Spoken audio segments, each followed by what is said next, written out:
Bien, ¿qué tal? Buenas noches a todos ustedes. Vamos a empezar con la clase de hoy. Hoy vamos a hablar sobre la época del realismo como también del modernismo. Recuerda que la clase pasada habíamos desarrollado la literatura del costumbrismo y romanticismo. Incluso hablamos también de la época de la emancipación, ¿no? Así que vamos a desarrollar ahora el realismo como también el modernismo. Así que comenzamos. Cuando hablábamos de la literatura del realismo, recordemos que el realismo en el Perú va a ser una etapa tardía, ¿no? A diferencia de otros periodos, otros postulados, el- la época del romanticismo era de forma tardía, estaba en este contexto del gobierno de Ramón Castilla hasta la Guerra del Pacífico, ¿no? Así que cuando se desarrolla, desata la Guerra del Pacífico, va a haber una crisis, ¿no? Una crisis política, económica, social, ¿no? Y esto generará que muchos autores, entre ellos González Prada, cuestionen este periodo y por ello entrarán en una voz de protesta, cuestionando, criticando estos elementos.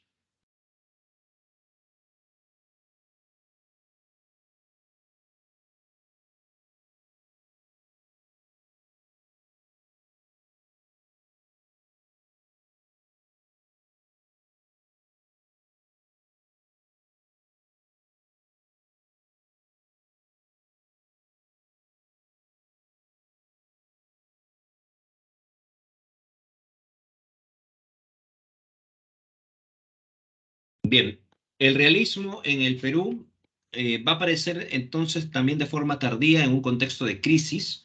El realismo como movimiento literario surge en Francia, recuerda, ¿no? Y tiene como medio de expresión tanto la narrativa como el ensayo. En nuestro país este movimiento aparece a finales de la Guerra del Pacífico y se prolonga hasta la primera década del siglo XX, ¿ya?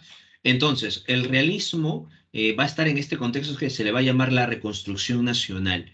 ¿Qué sucede? Los autores del realismo van a cuestionar el momento que se está viviendo, la crisis que se está desarrollando producto de la guerra del Pacífico, ¿no? Podemos ver aquí una comparación entre el realismo europeo y el realismo peruano.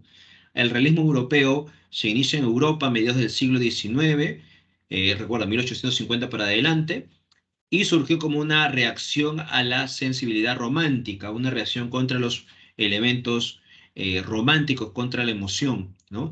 El realismo prefirió los personajes que vivían en un entorno social real. Los escritores realistas se dedicaron a una observación minuciosa del ser humano y su comportamiento en los problemas cotidianos. Eso se muestra en el caso de Europa.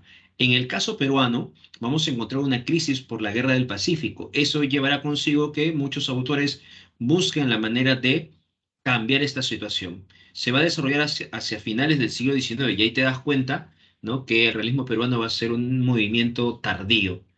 Europa, a mediados del siglo XIX, en el caso peruano, fines del siglo XIX. Percibe una gran influencia el realismo francés. Hay una visión positivista que también llega al Perú. Muestra interés por la realidad circundante. Todo lo que está ocurriendo producto de la guerra se desarrolla también dentro de este contexto. Se propone ideas y propugna una regeneración nacional. En el realismo peruano, producto de la crisis, se busca establecer una identidad, un cambio de paradigma. Se aleja de los conceptos españoles, hay una visión anti-hispana, hay un revanchismo, entre otros detalles, ¿no? Entonces vamos a ver un poco la diferencia entre la visión realista europea y también del realismo peruano. A ver, entre las características del realismo peruano vamos a encontrar que desde su perspectiva hay una oposición auténtica dentro del marco de las emociones. ¿Por qué? Porque en el realismo vamos a encontrar mayor importancia a la razón y además está presente esta noción del positivismo, limitación al método científico. Visión objetiva, hay un pensamiento nacionalista y un afán renovador. Recuerda eso, ¿no? Un pensamiento nacionalista y un afán renovador. ¿Por qué se da este motivo? Recuerda por este contexto que se está desarrollando.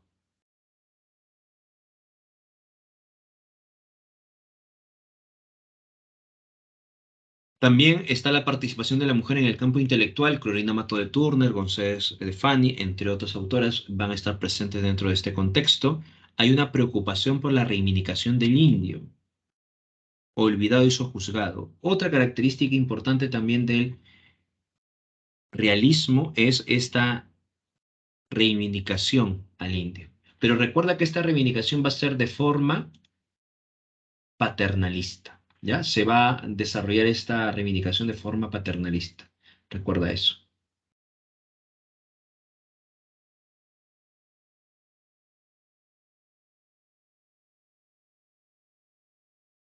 Ahora, recuerda que dentro del realismo vamos a encontrar figuras como González Prada, como Clorinda Mato de Turner, ¿no? Van a ser denominados como representantes del realismo, pero también precursores del indigenismo.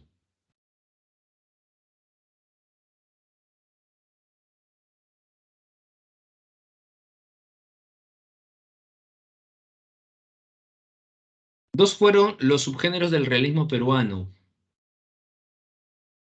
Uno de ellos es la novela,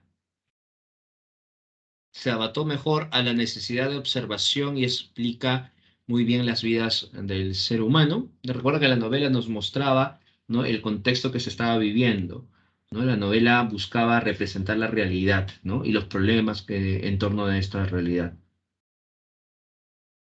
Y tenemos al ensayo, propicia una aguda reflexión crítica sobre la situación de postración del país, ¿no? Recuerda que estamos viviendo una etapa de crisis producto de la guerra y por ello se va a buscar la manera de mostrar esta crisis y también alguna forma de solución.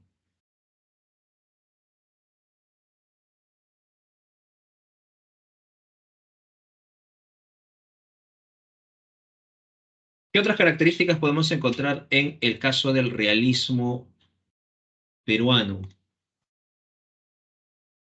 Tenemos, por ejemplo, hay una reflexión sobre la problemática del país. Por eso que los autores van a buscar la manera de cambiar esta situación. González Prada constantemente va a desarrollar esto, ¿no? En sus obras como Discurso en el Politeama, en sus obras como Nuestros Indios o Páginas Libres. Hay un deseo de corregir esos males que se observa dentro de esta producción, en Discurso en el Politeama, por ejemplo, ¿no? Hay un radicalismo ideológico. Recuerda, ¿no? Un radicalismo ideológico. ¿Por qué se da este radicalismo ideológico? Recuerda que los autores del realismo están en una etapa de crisis. Además, González Prada busca romper esta forma de imitar los modelos españoles, ¿no?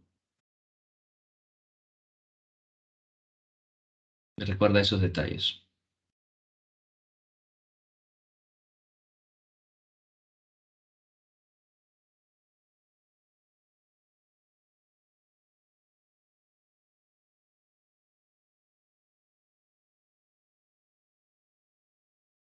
En las obras de González Prada, por ejemplo, se busca esta noción, ¿no? Eh, Hay un mucho cuestionamiento cómo de pronto el Perú, después de lograr, ¿no?, una independencia, sigue todavía imitando el modelo español. Por eso que hay una ruptura con este enfoque, ¿no? Por eso que hay una visión anti-hispana. Se rechaza el colonialismo.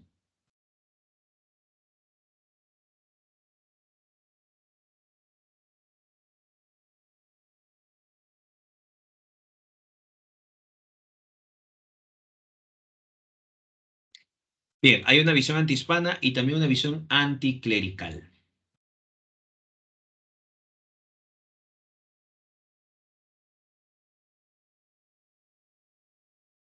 Ahora, cuando hablamos de esta visión anticlerical, estamos mencionando algunos aspectos fundamentales, ¿no? ¿Por qué de pronto hay una visión anticlerical? Recuerda que el realismo le da mayor importancia a la ciencia, ¿no? Y por ello la visión de la iglesia va a obstaculizar esos elementos dentro del Perú. Así que se va a buscar rechazar a la noción clerical porque la iglesia genera en cierta medida un desconocimiento, un descontento por los elementos que buscan la mejora a la sociedad. Entonces, aquí vamos a encontrar estos detalles, estos elementos, ¿no?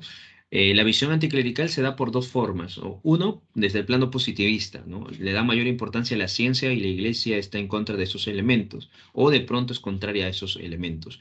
Dos, porque de pronto en el caso de la iglesia como discurso está utilizándose para someter al campesino y recuerda que dentro del realismo se busca más bien liberar al campesino de la opresión. Por eso que se critica y se cuestiona esos elementos.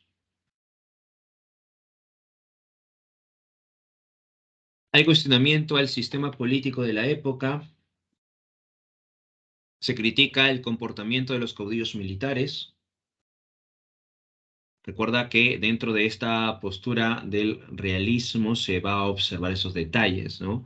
Hay cuestionamiento producto de estos caudillos militares que en medio de la guerra, ¿no? Empezaron a buscar sus propios beneficios y terminada la guerra también, ¿no? Buscaban posicionarse, tener poder, ¿no? En este contexto de crisis.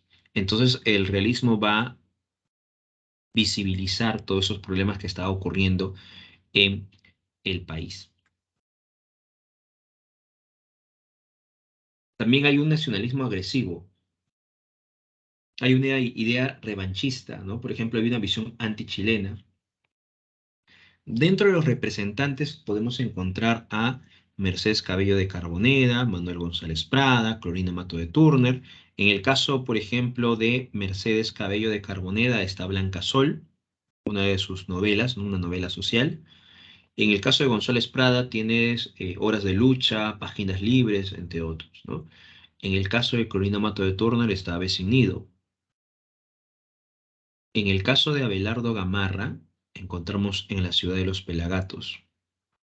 En el caso de María Nieves y Bustamante, podemos encontrar la obra Jorge o El hijo del pueblo. Y en el caso de Teresa González de Fani, Roque Moreno.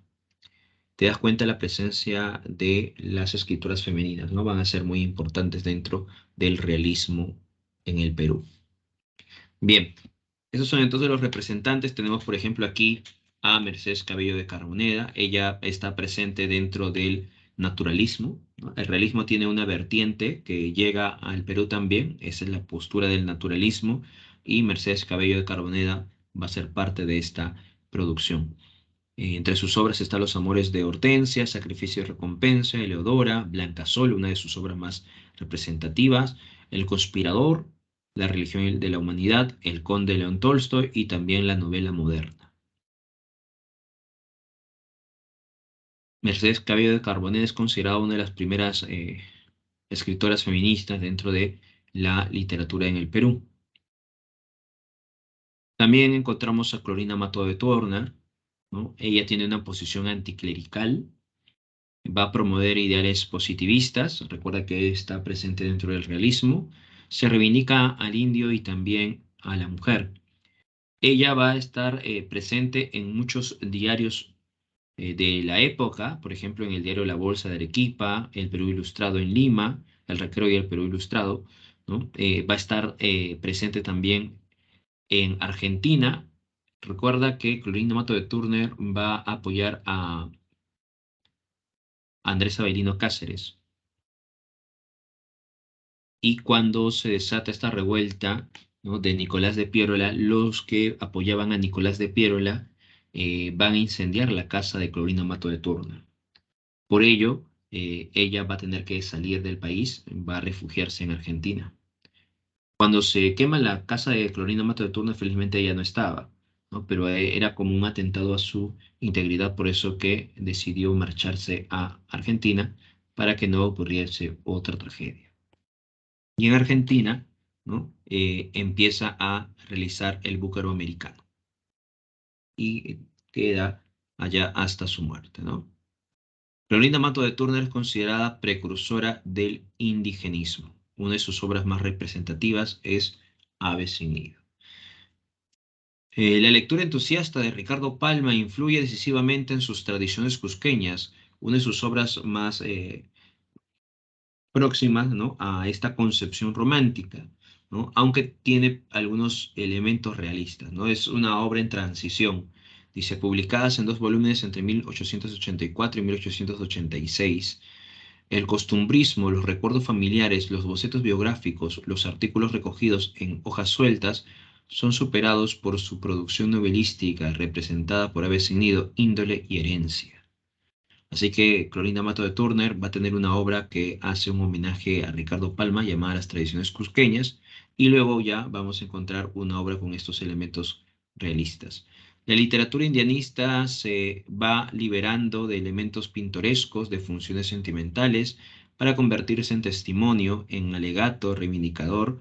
En las campañas ideológicas de defensa del indio Manuel González Prada y la angustiosa crisis económica generada de la adversa guerra del Pacífico, crean un nuevo clima que en la literatura se refleja en la explotación de la realidad presente, ¿no? Entonces se muestra, ¿no?, el contexto de posguerra, ¿no?, y se va a desarrollar en la literatura. La evocación histórica, el distanciamiento, son sustituidos por el análisis directo de la conflictividad socioeconómica contemporánea. La primera novela significativa abiertamente testimonial es Aves sin nido, publicada en 1889. Aquí nos está mostrando cómo de pronto el realismo rechaza y critica los elementos románticos. Por ejemplo, los románticos evocaban mucho los elementos históricos, la evocación histórica, ¿no?, en las tradiciones peruanas, por ejemplo, ¿no? El distanciamiento, ¿por qué? Porque se hablaba de hechos pasados, pero desde una forma subjetiva. Van a ser sustituidos por un análisis directo de la conflictividad socioeconómica contemporánea. El contexto que se está viviendo es una etapa de crisis, ¿no? Hay una etapa donde se muestra una crisis social, política, económica, y esa crisis tiene que ser reflejada en la literatura. Entonces, en las novelas se refleja esa época de crisis y no una realidad alterna donde puede ser una realidad donde todo esté viviéndose tranquilamente, ¿no? Los realistas no buscan eso. No buscan crear una realidad alterna, sino mostrar la realidad tal cual se está desarrollando. Y por ello, Avecinido también nos va a mostrar esa realidad tal cual se está desarrollando en las provincias, la explotación al campesino. Muestra por primera vez al indio en su orfandad, no solo como personaje decorativo y pintoresco, sino como un ser vivo y humillado. La novela es a la vez una narración y una denuncia centrada en el clero, representado por el cura, el obispo abusivo, ¿no? Acá estamos observando que Aves sin nido, de Clorinda Mato de Turner, va a utilizar esta trilogía o esta trinidad embrutecedora que manifestó González Prada en su discurso, ¿no? Solamente que en este caso, esa trinidad embrutecedora que González Prada decía, el juez de paz, el cura, el gobernador, aquí va a estar el cura, el gobernador, pero no está presente el juez de paz, ¿no? Va a estar presente otro elemento, ¿no? Pero va a seguir los elementos de González Prada. González Prada decía, la trinidad embrutecedora del indio son el cura, el juez de paz, el gobernador, no los que oprimen al campesino. Clorinda Mato de Turner va a seguir esa figura, el gobernador, el cura, pero en el caso del juez de paz va a poner a los representantes de Quilla, o sea, las personas pudientes de Quilla. Bien, es una denuncia, dice, centrada en el clero representado por el cura y el obispo abusivo. Sin embargo, presenta una visión paternalista. Esta obra no puede ser considerada una obra indigenista. ¿Por qué? Porque muestra al campesino desde una mirada paternalista. ¿Qué quiere decir una mirada paternalista? Que ven al campesino como un ser indefenso, que tiene que ser educado, que tiene que enseñarse para que pueda al fin tener estos aspectos, ¿no? Es decir, la redención de los indios requiere de la protección de los blancos o criollos instruidos. El discurso protector y cristiano es representado por la señora Lucía Marín, quien llama redención moral incluso al cura del pueblo.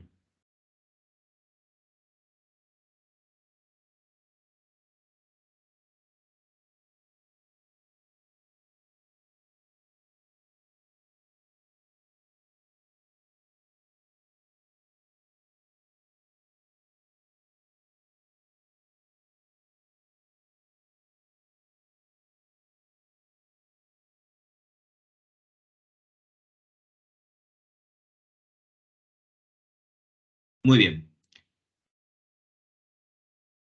La novelista parte de unas realidades observadas y de la situación política proyectada sobre el ámbito provinciano. Mezcla elementos costumbristas, enfoques realistas, quedan huellas románticas y funciones folletinescas. Recuerda que cuando se está hablando de quedan huellas románticas, dentro de Aves Nido se está mostrando eso en esta relación amorosa entre Margarita y Manuel. Cómo va describiendo esta relación amorosa entre Margarita y Manuel hace recordar un poco este pasado eh, romántico.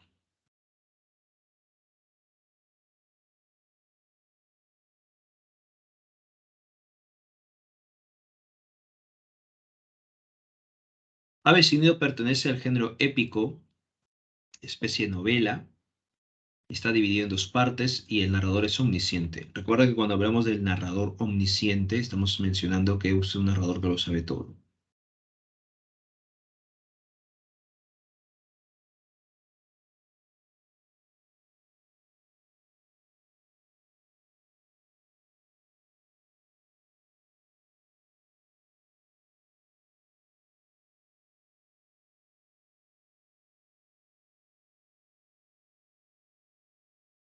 El escenario principal va a ser Quilla.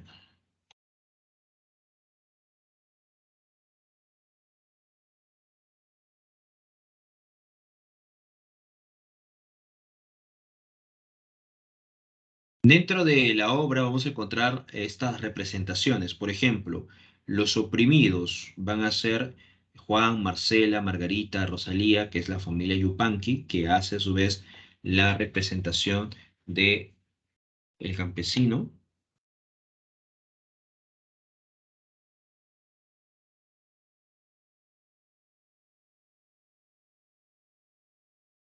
Vamos a encontrar también la representación de los protectores, aquellos que van a cuidar, a bailar a los campesinos. Tenemos a la familia Marín, representada por la pareja Lucía y Fernando, y a Manuel, hijo de Petrolina Hinojosa, que es la esposa de Sebastián Pancorbo, que es el alcalde, ¿no?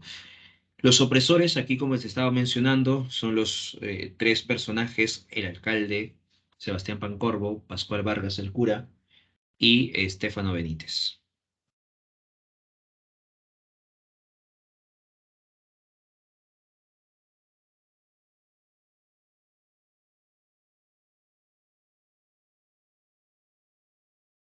El tema de la obra es el abuso de las autoridades contra los indígenas.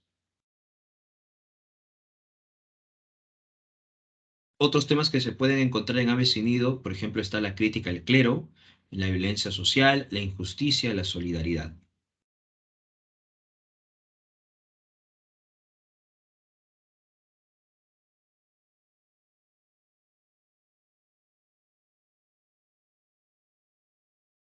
A ver, entre los acontecimientos, sucede que la familia Marín ha llegado al pueblo de Quillac, ¿no? Se ha instalado al pueblo de Quillac. Sucede que de pronto Marcela conversa con Lucía, ¿no? Y le cuenta toda la desgracia que está sucediendo a su familia. No tienen dinero, están en deudas y de pronto los opresores desean que ellos paguen sí o sí, ¿no?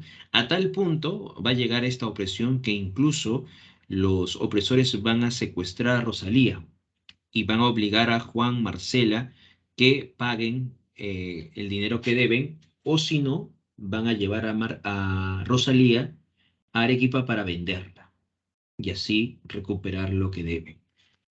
Entonces ahí te das cuenta cómo está desarrollándose esta opresión. Cuando eso escucha Lucía, no puede creerlo,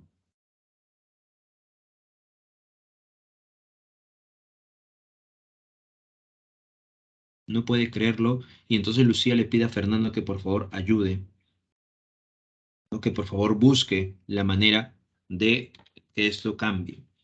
Así que Fernando va a averiguar, va a ir donde Sebastián Pancorbo y Lucía va a ir donde Pascual Vargas.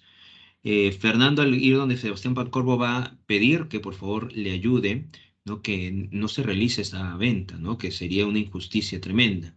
Lucía va donde Pascual Vargas y le dice que pueda perdonar el monto que debe la familia Yupanqui, ¿no? Que Dios es muy misericordioso, dice, ¿no? Y usted como cura debe de comprender todos estos detalles. Pascual Vargas le dice, yo soy el que interpreta la palabra de Dios, no tú, le dice, ¿no? Sebastián Pacorbo le menciona a Fernando que no puede hacer nada de eso porque si lo hace, de pronto todos los campesinos lo van a querer pagar, ¿no? Y además ustedes han llegado recién, ustedes no conocen las costumbres de este pueblo, dice, ¿no? Entonces ahí te das cuenta que ninguno de ellos desea, ¿no? Aprender, ¿no? Desean cambiar su brazo a torcer. Así que al final Fernando le dice, pues entonces voy a pagar, le dice, ¿no? Voy a pagar lo que se debe para que de pronto puedan ser liberado esta niña. Y por tanto se logra hacer el pago, se libera y Margarita y Rosalía se van a encontrar, ¿no? Recuerda que Rosalía estaba secuestrada, así que Juan y Marcela logran agradecer a Lucía y Fernando y a partir de ese momento le piden cualquier cosa para que ellos puedan realizar. Pero ellos le dicen que no se preocupen, que no hay ningún problema. Sin embargo, Marcela y Juan le dicen, ¿no? Que de pronto van a cuidar, no van a hacer lo posible para lograr recomponer este favor, ¿no? Los opresores, al darse cuenta que Fernando y Lucía se están entrometiendo mucho en la familia Yupanqui y eso puede generar un desestablecimiento, ¿no? De todo lo que están haciendo, deciden eh, hacer algo al respecto. Quieren eliminar a los protectores, en este caso Lucía y Fernando. Así que van a realizar un plan.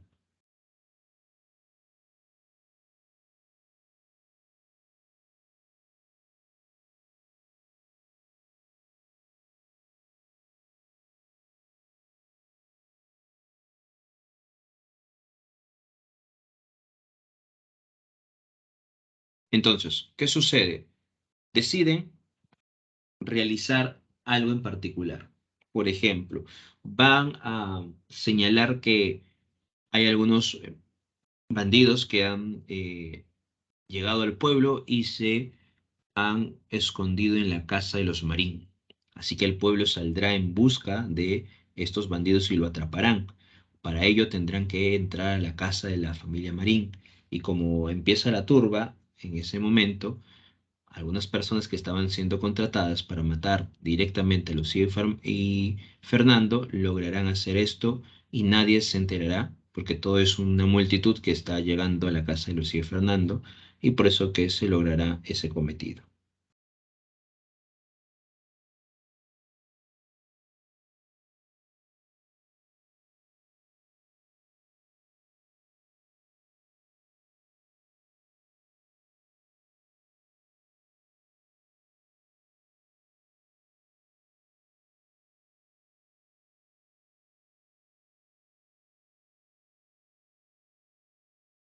Muy bien.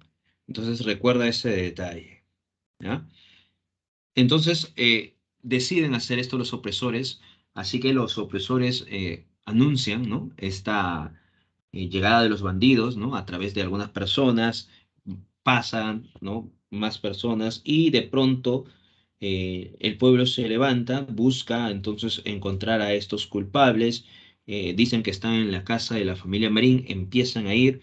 Juan y Marcela le dicen, pero ¿qué está sucediendo? Esto es imposible, la familia Marín no estaría apoyando a los bandidos, ¿no? Pero la turba no le hace caso, están yendo, así que Marcela y Juan van corriendo, llegan a la casa de la familia Marín y le aconsejan que huyan porque de pronto la turba está a punto de romper todo.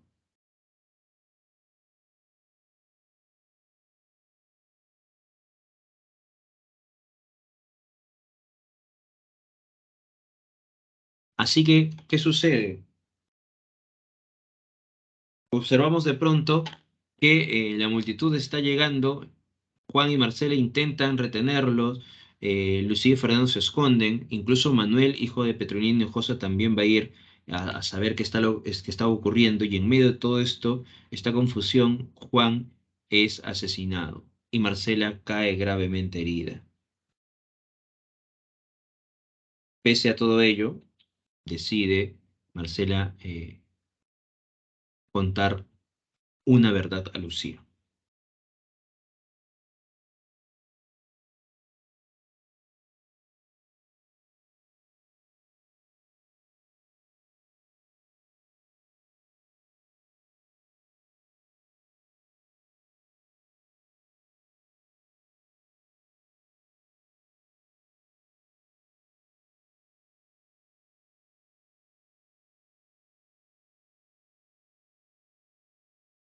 Ahora, ¿qué sucede?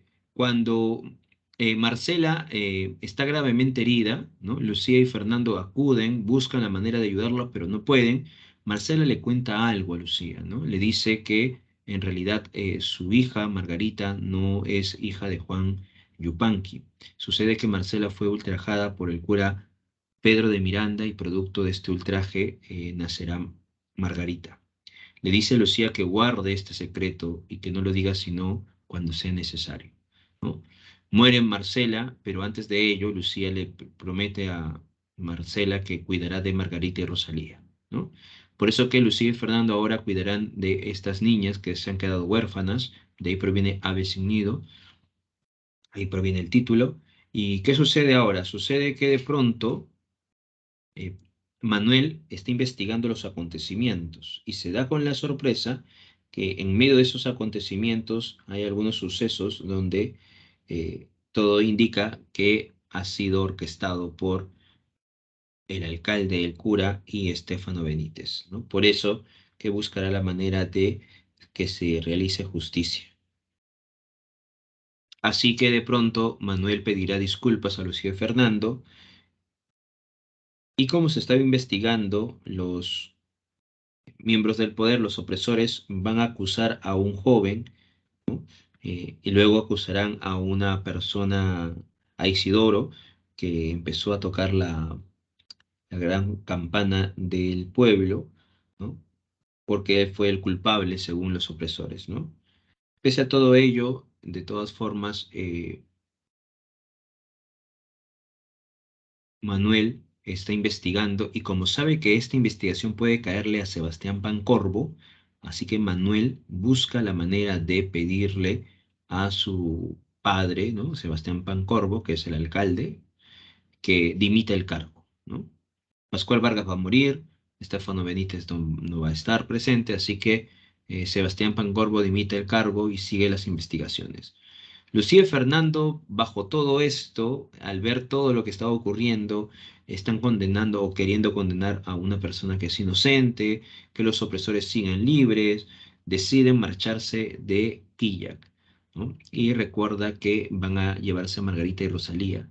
Manuel, que estaba yendo constantemente a la casa de la familia Marín, se encuentra con Rosalía, se encuentra con Margarita y poco a poco va a enamorarse de Margarita. Por eso que Manuel, al enterarse que Lucía y Fernando se marcharán, decide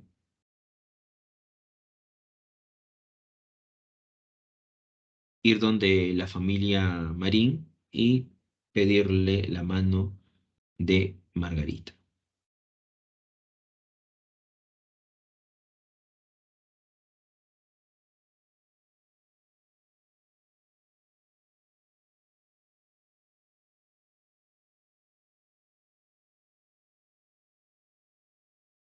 Recuerda que de pronto cuando Lucía y Fernando descubren que Manuel quiere estar con Margarita, ¿no? Porque él ha pedido la mano, ellos no aceptan el compromiso porque Manuel es hijo de Sebastián Pancorbo.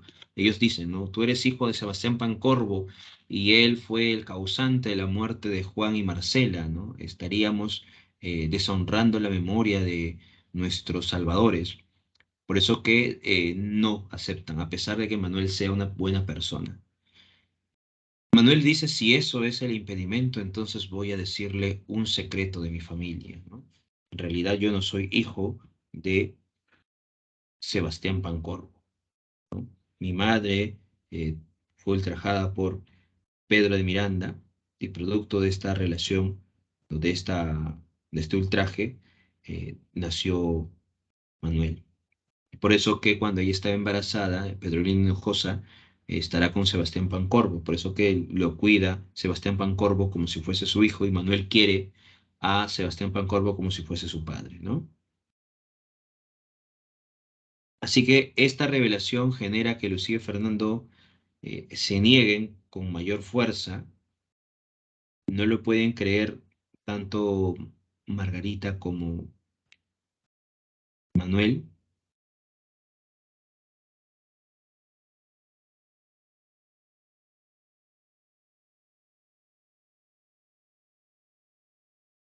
Así que deciden Lucía y Fernando decirle el secreto.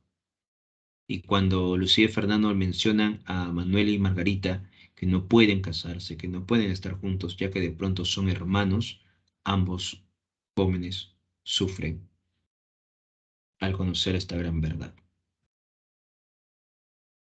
Eso es Ave sin nido, de Clorinda Mato de Turno.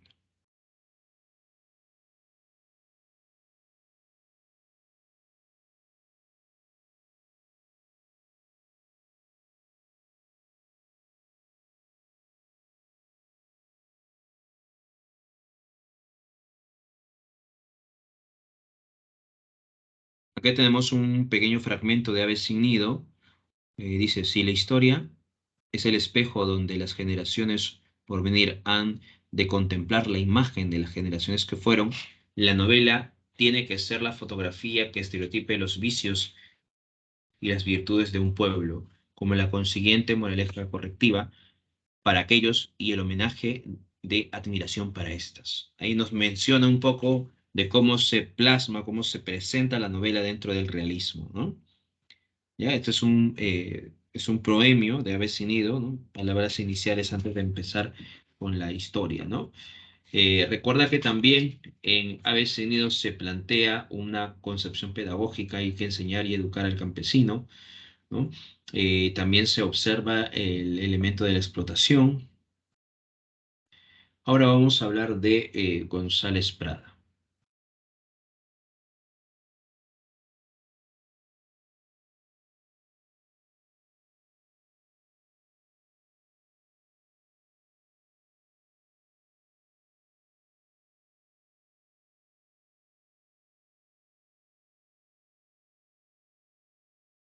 González Prada va a ser una figura influyente en la formación del pensamiento hispanoamericano. Busca modelos en la literatura alemana y francesa. Va a ser considerado González Prada como precursor del modernismo y también del indigenismo. A raíz del desastre nacional motivado por la Guerra del Pacífico, eh, inicia una obra polémica de crítica social.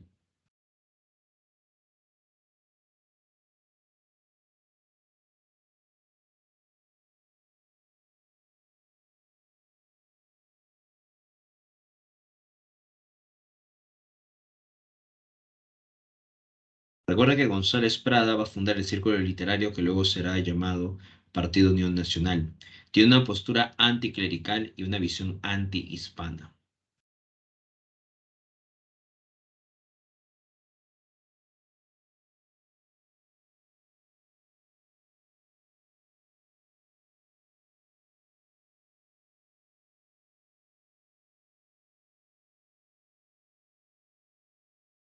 Recuerda que González Prada va a mostrarnos en sus obras una visión crítica de la realidad, ¿no? Enjuicia duramente las anomalías de la sociedad peruana, ataca la indolencia, la corrupción y la falsedad en el arte y en la política. Por eso que él critica esta visión colonial, critica este acercamiento a lo español y no la búsqueda de nuevas formas, ¿no? Por eso que González Prada señala que es importante alejarse de España y traer consigo diferentes recursos.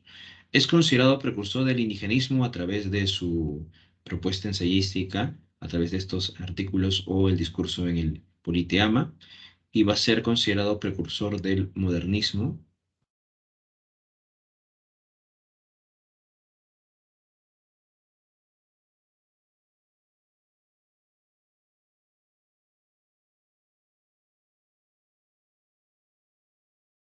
González Prada recuerda que es considerado precursor del modernismo por su producción poética, ya que va a traer consigo elementos del rondel, el triolet, que son parte de Francia y de Alemania. O sea, vamos a encontrar influencia francesa y alemana dentro de su producción artística.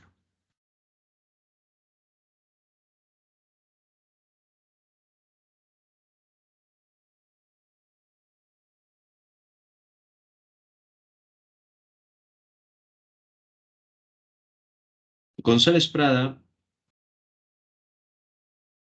es llamado el anticristo, el apóstol de la muerte, ¿no? Y va a tener una ortografía caprichosa. Por ejemplo, aquí en el discurso en el Politeama, ¿no? Este discurso se está mostrando esta ortografía caprichosa, ¿no? La I, por ejemplo, latina, con la Y, ¿no? Cuando dice, por eso, en el momento supremo de la lucha, no fuimos contra el enemigo un coloso de bronce, sino una agrupación de limaduras de plomo.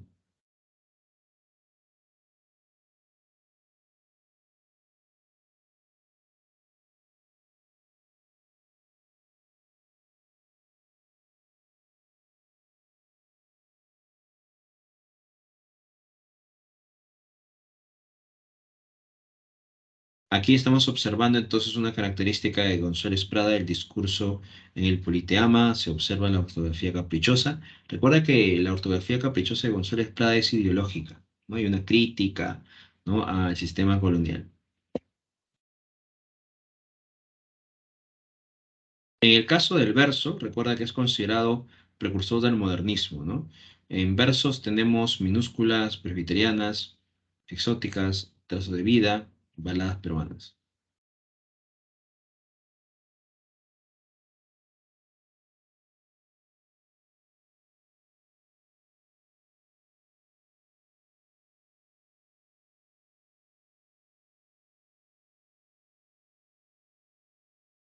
Como poeta, rompió con la tradición española de nuestro romanticismo al importar formas, estrofas y contenido de la poesía francesa y alemana, por ejemplo, el triolet, el rondel, ¿no? Ahora, recuerda que en el caso de la producción poética de González Prada, muchas veces no vas a encontrar esta búsqueda de elementos sensitivos y sensoriales, ¿no?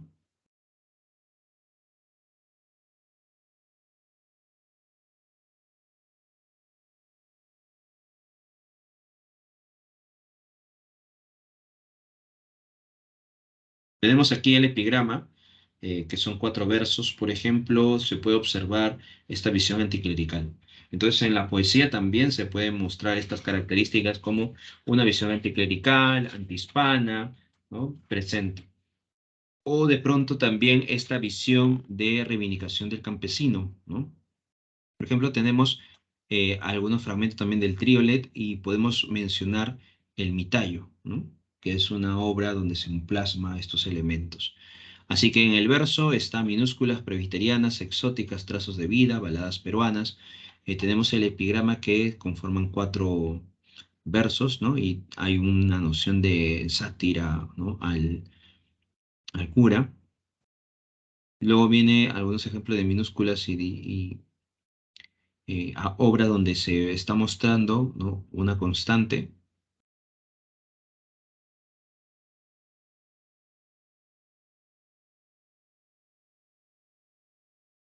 El Mitayo va a ser una obra poética donde también se muestre esta temática del indio.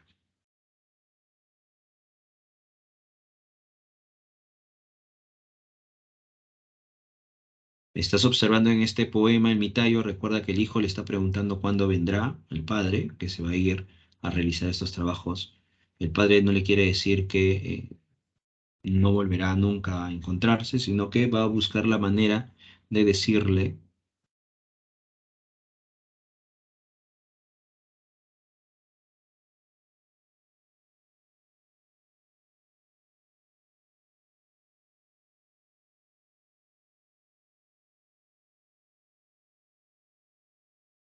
Recuerda que al final el padre va a tener que mencionarle al niño la verdad, ya que no puede cambiar esta situación, ¿no? Por eso que al final dice, cuando el pecho de los blancos piadosos y tiernos será, le responde el padre, ¿no? Hijo, el pecho de los blancos no se conmueve jamás.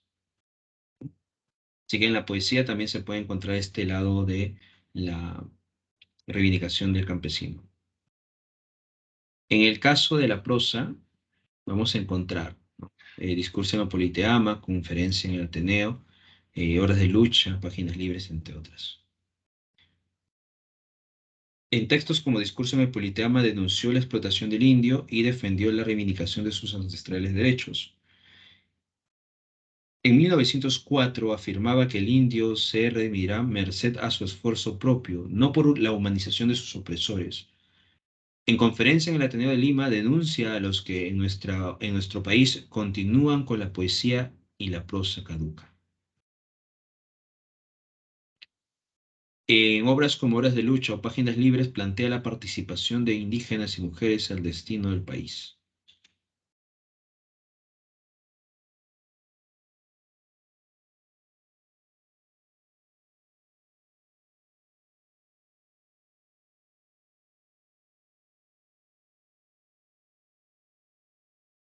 Páginas Libres, 1894. Aquí se encuentra el artículo Propaganda y Ataque, Horas de Lucha en el año de 1908. Sobresale el artículo Nuestros Indios.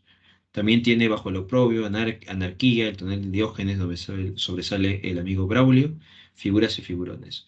Recuerda que en el caso de la prosa nos va a mostrar de forma objetiva, ¿no? Los acontecimientos que se están desarrollando. Va a cuestionar y criticar la falta de originalidad en los periodistas, de pronto en la literatura, en diferentes expresiones, ¿no?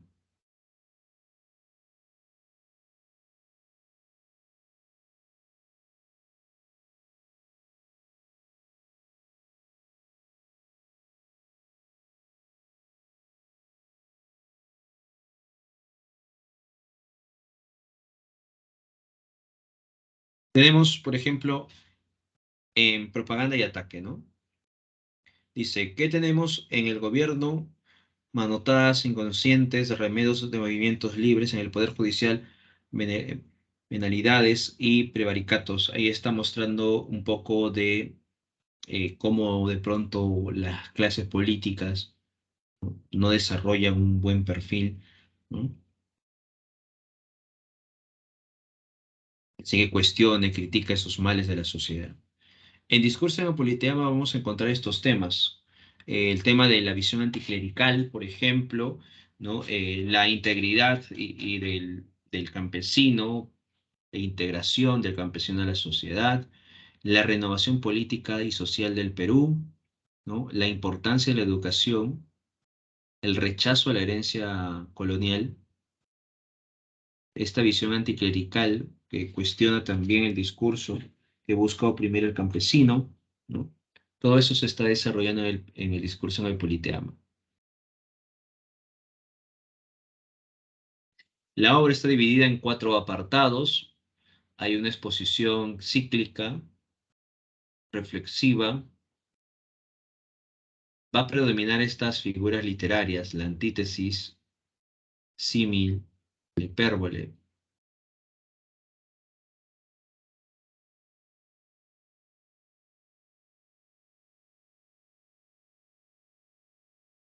Ejemplo de antítesis, de símil o de hipérbole.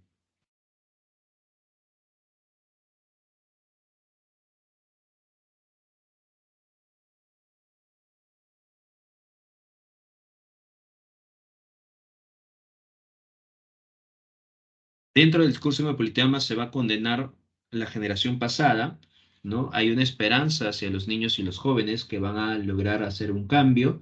Se va a tener que educar a través de la ciencia, la verdad y la libertad, rechazando estos modelos cristianos, ¿no? Hay una mirada retrospectiva a la realidad social y política del país para vincularla con la causa de la derrota. Entonces, en el discurso en el Politeama se está buscando comprender, entender el porqué de la derrota, ¿no? Y para ello también está buscándose eh, visibilizar los problemas que aquejan al Perú en este contexto de la posguerra.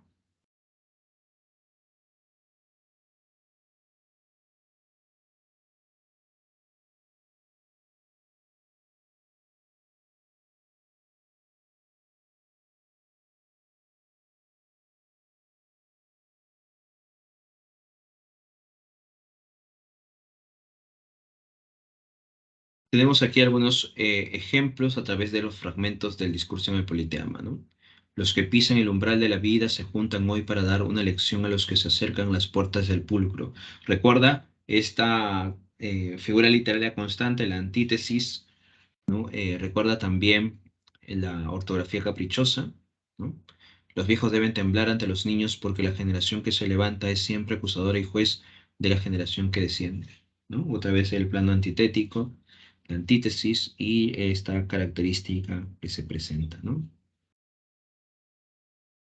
Niños, sed hombres, madrugar a la vida, porque ninguna generación recibió herencia más triste, porque ninguna tuvo deberes más sagrados que cumplir, errores más graves que remediar, ni venganzas más justas que satisfacer. Entonces, la responsabilidad de la juventud, la responsabilidad de pronto de los jóvenes es inmensa, ¿no? Producto del malestar, del problema que dejaron sus padres, ¿no?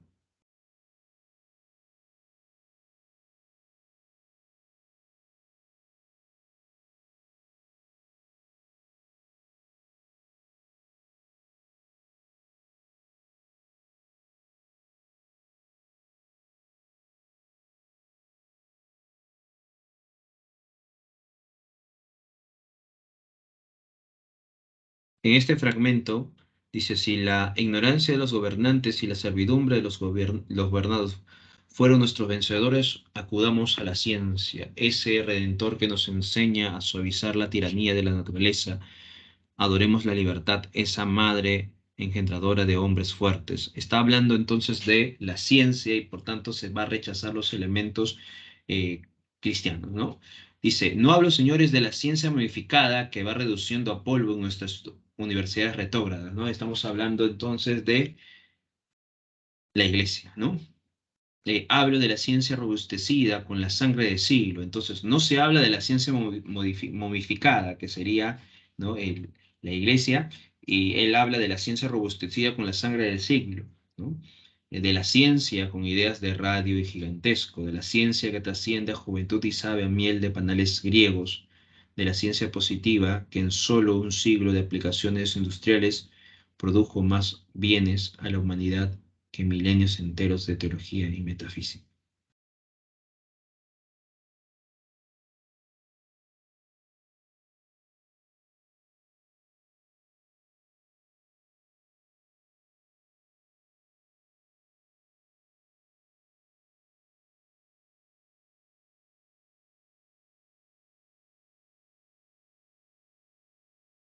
Entonces ahí está mostrando una visión anticlerical, ¿no? La ciencia positiva que en solo un siglo de aplicaciones industriales produjo más bienes a la humanidad que milenios enteros de teología y metafísica, ¿no? Una crítica o una visión anticlerical. Y aquí dice, hablo, señores, de la libertad para todos y principalmente para los más desvalidos. No forman el verdadero Perú las agrupaciones de criollos y extranjeros que habitan la faja de tierra situada entre el Pacífico y los Andes. La nación está formada por la muchedumbre de indios diseminados en bandas orientales de la cordillera. 300 años a que el indio rastrea en las capas inferiores de la civilización, siendo un híbrido con los vicios del bárbaro y sin virtudes del europeo. Enseñadle siquiera a leer y escribir, y veréis si en un cuarto de siglo se levanta o no a la dignidad de hombre. A vosotros, maestros de escuela, toca galvanizar una raza que se adormece bajo la tiranía del juez de paz, del gobernador y del cura. Esa trinidad embrutecedora del indio, ¿no? Ahí te das cuenta que en el discurso en el Politeama se desarrolla esto de conformar estos tres tiranos dentro de la representación a la explotación del indio, que más adelante lo va a asumir Clorina Mato de Turner con Aves sin nido, ¿no? Ahí está esta trinidad embrutecedora, ¿no? El gobernador, el cura, el juez de paz. Entonces aquí se habla sobre la reivindicación del indio, está mostrando o está visibilizando a los representantes de la opresión, ¿no? En este fragmento de discurso en el Politeama.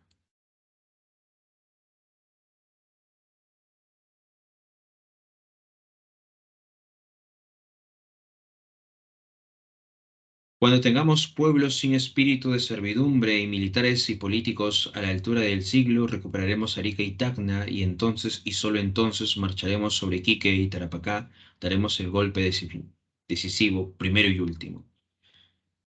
Visión revanchista, ¿no? Nacionalismo agresivo. Para ese gran día que al fin llegará porque el porvenir nos debe una victoria, fiemos solo en la luz de nuestro cerebro y en la fuerza de nuestros brazos. Pasaron los tiempos en que únicamente el valor decidía de los combates. Hoy la guerra es un problema, ¿no? La ciencia resuelve la ecuación. Abandonemos el romanticismo internacional y la fe en los auxilios sobrehumanos. La tierra escarnece a los vencidos y el cielo no tiene rayos para el verdugo.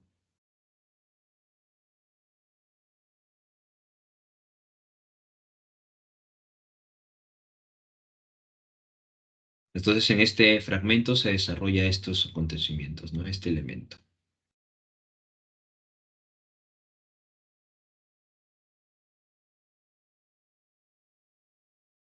Y aquí, recuerda, el revanchismo se ve en el anterior fragmento, ¿no?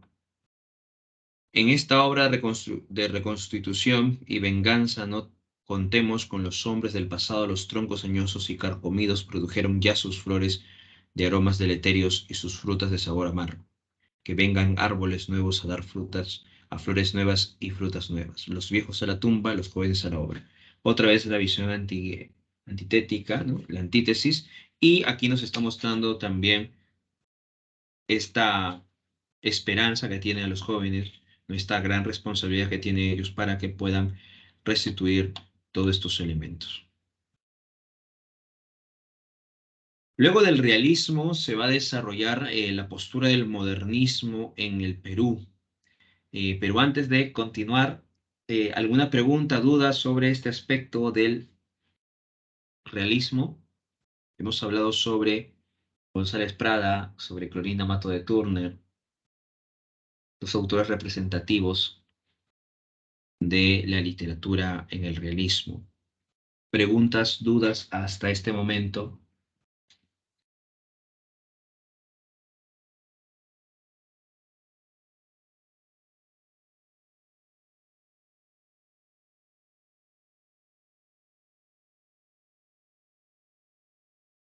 Ninguna, ¿no?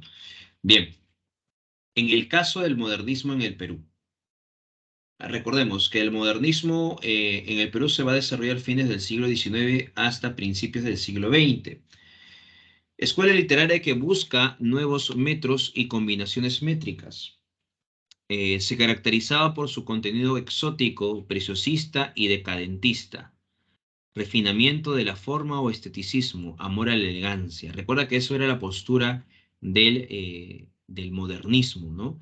El modernismo recuerda que busca nuevos metros, nuevas rimas, alejándose de la percepción española, trayendo consigo esta influencia francesa.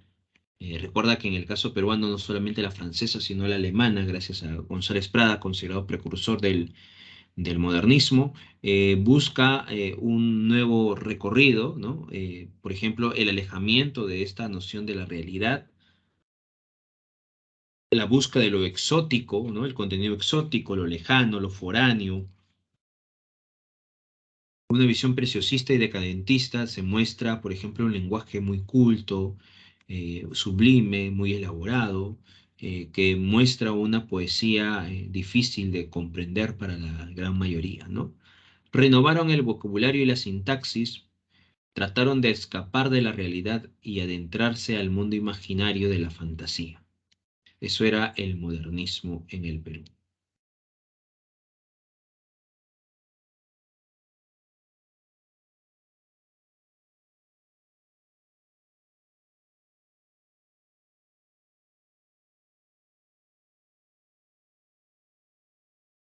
Uno de los representantes dentro de esta postura del modernismo es José Santos Chocano, ¿no? Pero también podemos encontrar a Ventura García Calderón, podemos encontrar a José Gálvez, ¿no? Ventura García Calderón, recuerda, tiene su obra La venganza del cóndor, que es un conjunto de cuentos. El poeta José Gálvez ¿no? Con sus obras completas, o Clemente Palma, también que está dentro de este contexto del modernismo, con Cuentos Malévolos de Clemente Palma. Tenemos también una de las obras más representativas del modernismo, Alma América, de José Santos Chocano. Y en el caso de César Vallejo, la primera etapa que tiene Vallejo es la etapa modernista. Y Vallejo va a escribir Los Heraldos Negros. Esta obra va a tener algunos elementos modernistas, aunque está a un paso, ¿no?, de la concepción del posmodernismo. O sea, hay influencia de Valdelomar, del grupo Colónida, ¿no?, dentro de esta postura de los heraldos negros, pero prevalece todavía esta concepción, esta estructura modernista. Por eso que también es considerado los heraldos negros dentro de esta expresión modernista en la primera etapa de Vallejo. Luego de Los Heraldos Negros, ya Vallejo traerá consigo Trilce, ¿no? Una obra que rompe esquemas. Estos son entonces algunos representantes del modernismo en el Perú. José Santos Chocano es considerado el máximo exponente de esta producción literaria, máximo exponente del modernismo. Él tiene estas características esenciales. Por ejemplo, hay una búsqueda de nuevos metros y ritmos.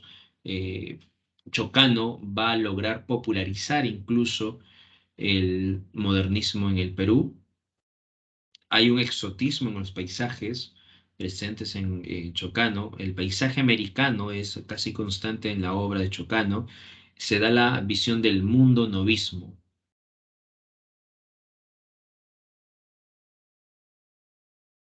Hay musicalidad. Recuerda que es una característica que proviene de los franceses.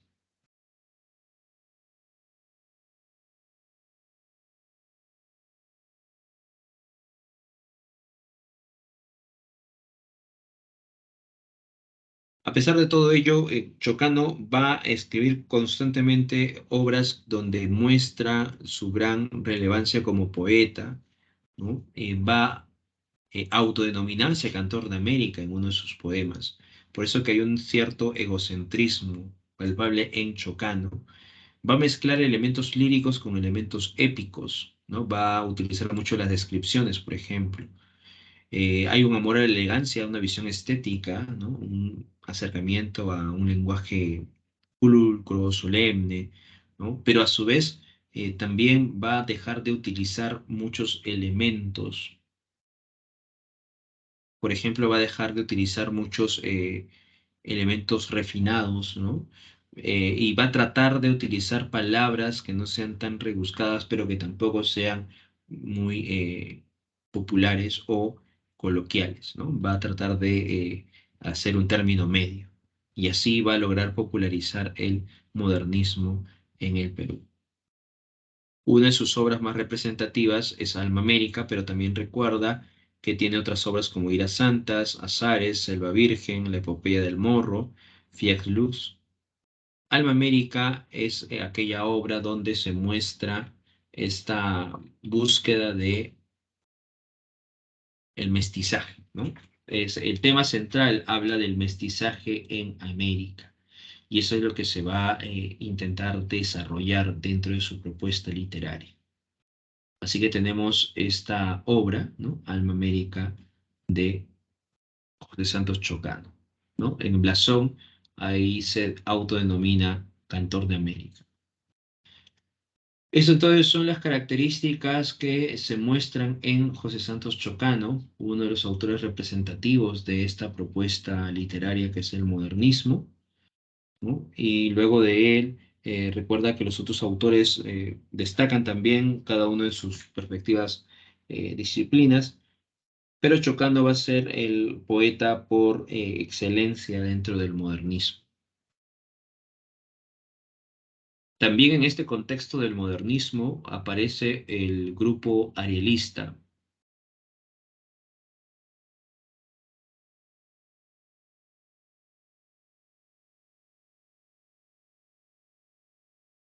Y el grupo arielista va a ser un grupo de élite, ¿no? Que más adelante va a ser enfrentado, ¿no?, por el movimiento colónida, ¿no? Nace el movimiento colónida para enfrentarse a esta visión academicista de la literatura que era el arealismo. Así que el arealismo aparece en este contexto, ¿no? Del modernismo en el Perú.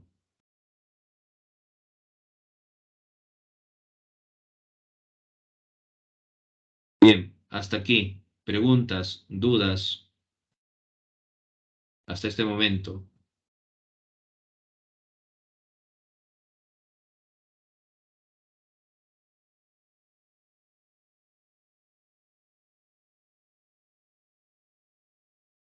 ¿Todo ok? No hay ninguna duda, no hay ninguna pregunta.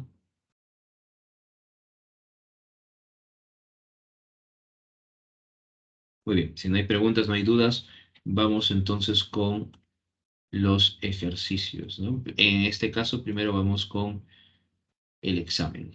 Vamos a poner el enlace en los comentarios.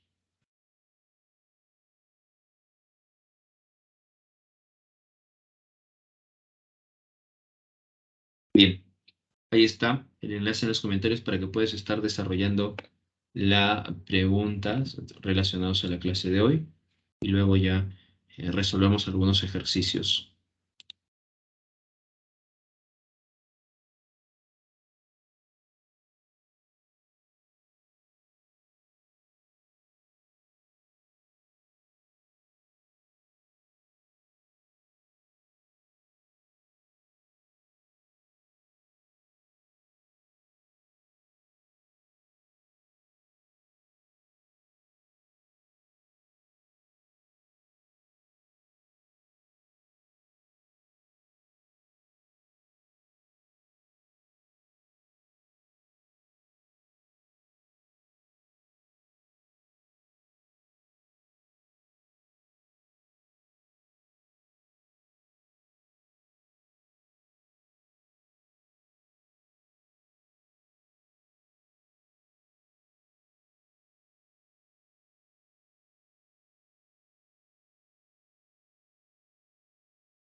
Bien, vamos a empezar con las preguntas.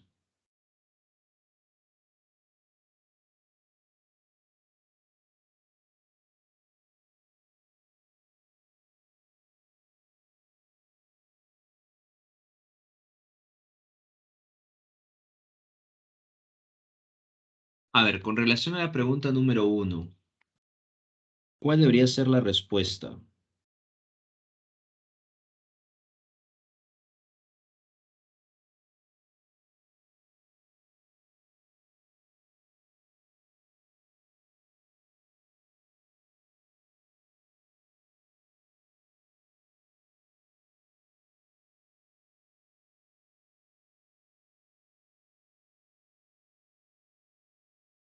A ver, en la pregunta uno nos mencionan, dice, entre las características que marcaron el realismo peruano podemos referir que,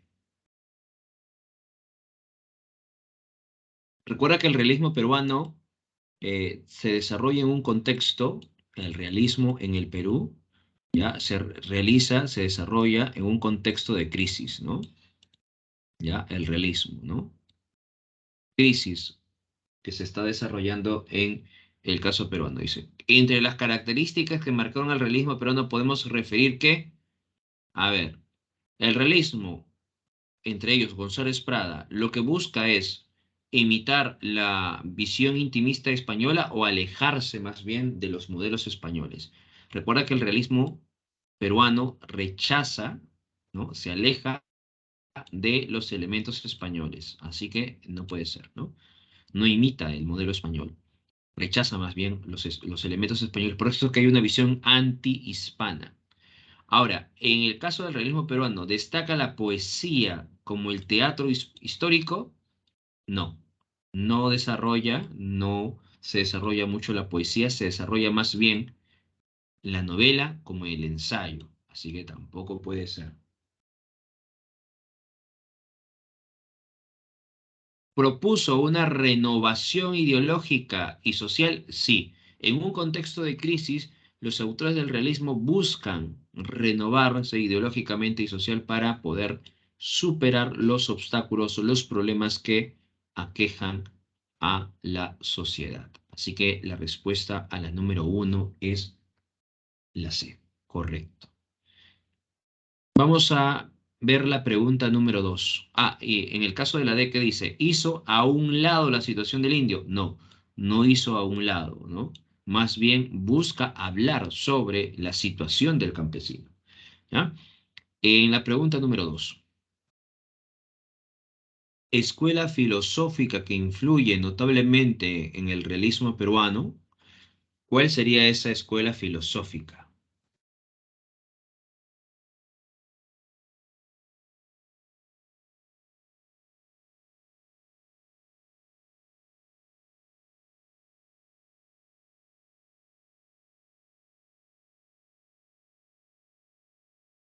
¿Recuerdan ustedes?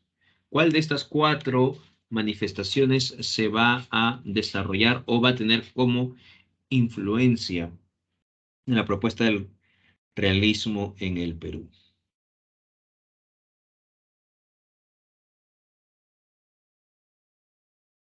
¿Por ahí? ¿Alguna idea?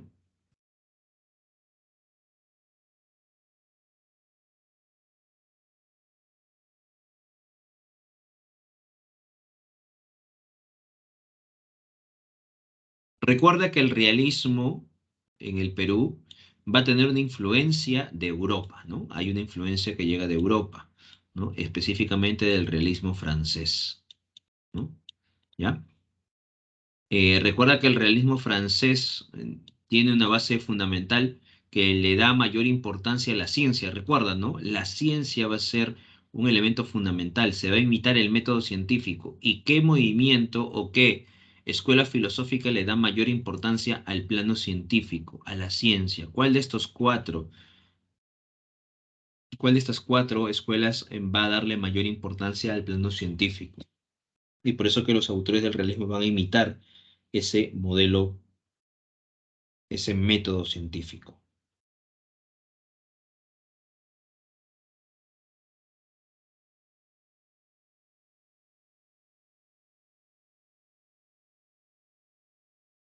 No va a ser la escolástica, porque recuerda que está vinculado a estos elementos cristianos, ¿no?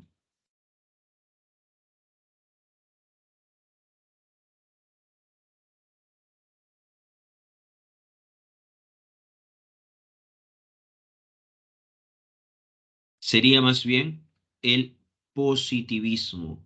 Recuerda que el positivismo se va a desarrollar como base fundamental de la postura realista y va a llegar a la propuesta peruana, el positivismo, recuerdo de González Prada, también se desarrolla ahí. En la pregunta número 3, a ver, dice, indique las proposiciones que corresponden a la narrativa realista. Representación de ambientes cotidianos. Sí, sí se muestra, ¿no? Estos elementos. Se representan los ambientes cotidianos. Lo menciona, dice, el tiempo lineal y narrador omnisciente también recuerda a Clorinda Mato de Turner con Aves sin nido, ¿no? Hay una moral de corregir vicios sociales, sí, hay un cuestionamiento, ¿no? Por lo que está sucediendo. Pero no se utiliza el monólogo interior, eso no está presente en el realismo, ¿no? No se utiliza el monólogo interior. Así que esa sería la respuesta. Uno, 2 y 3. La respuesta es la A. Vamos con la pregunta número 4. A ver, en este fragmento de conferencia en el Ateneo de Lima de Manuel González Prada dice, ¿qué visión tenía de nuestra literatura? ¿No? A ver, eh, vamos a responder. Dice, primero, en literatura como en todo, el Perú vivió siempre de la imitación. Mira, en literatura como en todo, el Perú vivió siempre en la imitación. Ayer imitamos a Quintana, Espronceda, Zorrilla, Campoamor, Trueba y hoy continuamos la serie de imitaciones con Heine y Becker en el verso, con Catalina y Selgas en la prosa. Como Becker escribió composiciones poéticas de cortísimo aliento y Selgas artículos no muy largos en frases diminutas y algo bíblicas, va cundiendo en el Perú el gusto por las rimas de dos cuartetas asonantadas y la afiliación al articulillo erizado de antítesis, Ponseti y Calembous. Quiere decir, entramos en plena literatura frívola. ¿Qué nos está diciendo González Prada?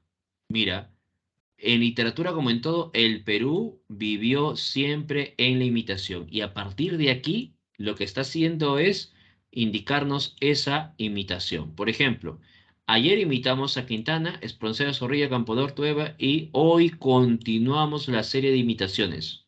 O sea, ¿sigue imitando qué? Y te das cuenta que está imitando estos elementos españoles, ¿no? Hay una imitación al modelo español.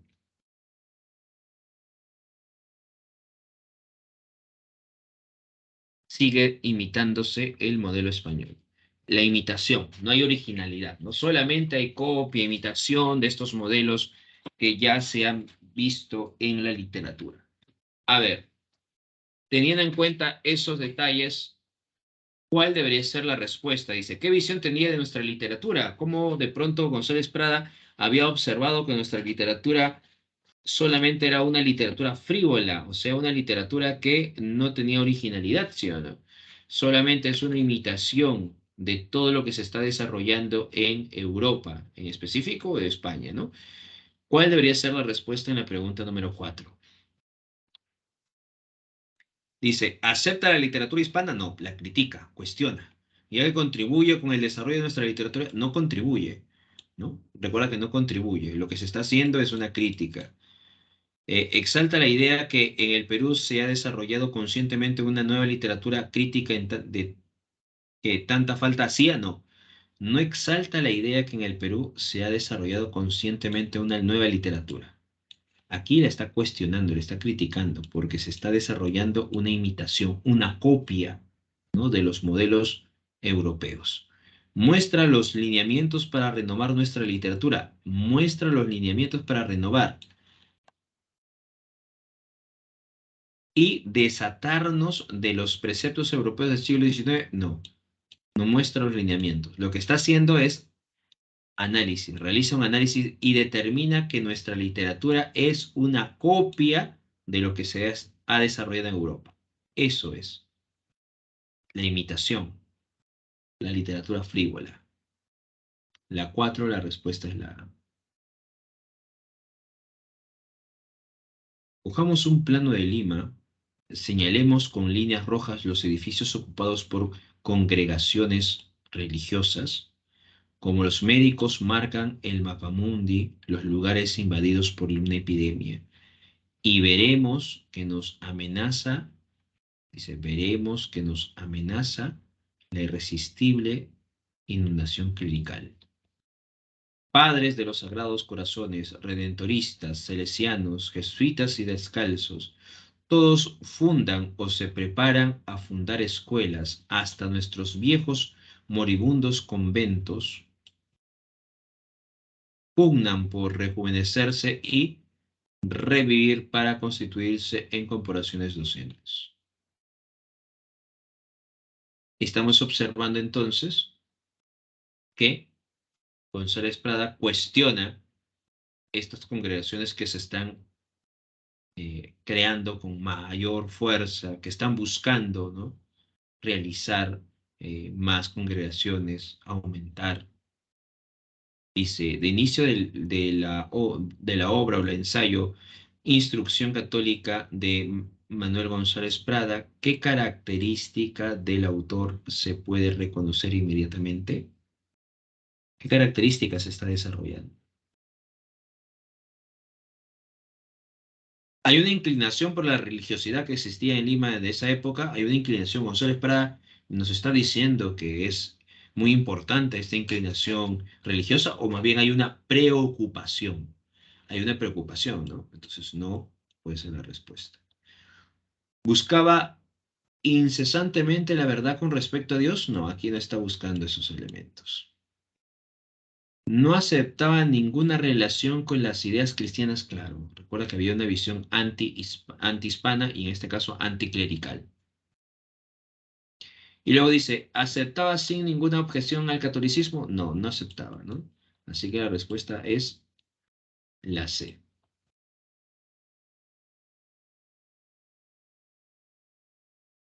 En la novela Nido es el corrupto gobernador del pueblo, tan astuto como hipócrita y estafador. Sin embargo, era bastante fácil de influenciar como un títere para todo aquel que se mostrase de su lado, ya que, al parecer, esa era considerada una necesidad para él. ¿Recuerdas cómo se llama este personaje, el gobernador corrupto, en Nido?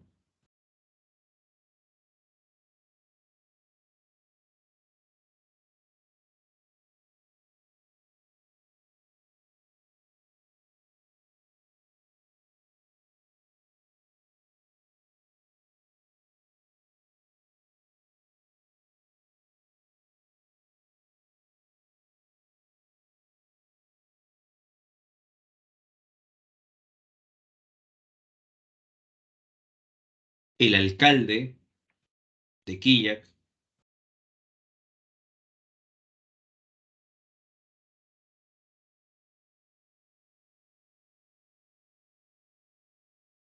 Sebastián Pancor.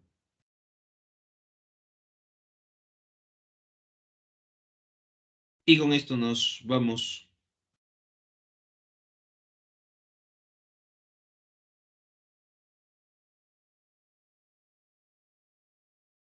Era preciso ver de cerca aquellas desheredadas criaturas y escuchar de sus labios, en su expresivo idioma, el relato de su actualidad, para explicarse la simpatía que brota sin sentirlo en los corazones nobles. O sea, el narrador nos está mostrando que es sí o sí necesario ver, ¿no?, observar, analizar, ver la situación del indígena, ¿no? Entonces, él es una persona que está fuera de esta representación, ¿no? Por eso que se tiene que ver, ¿no? Está fuera, ¿no?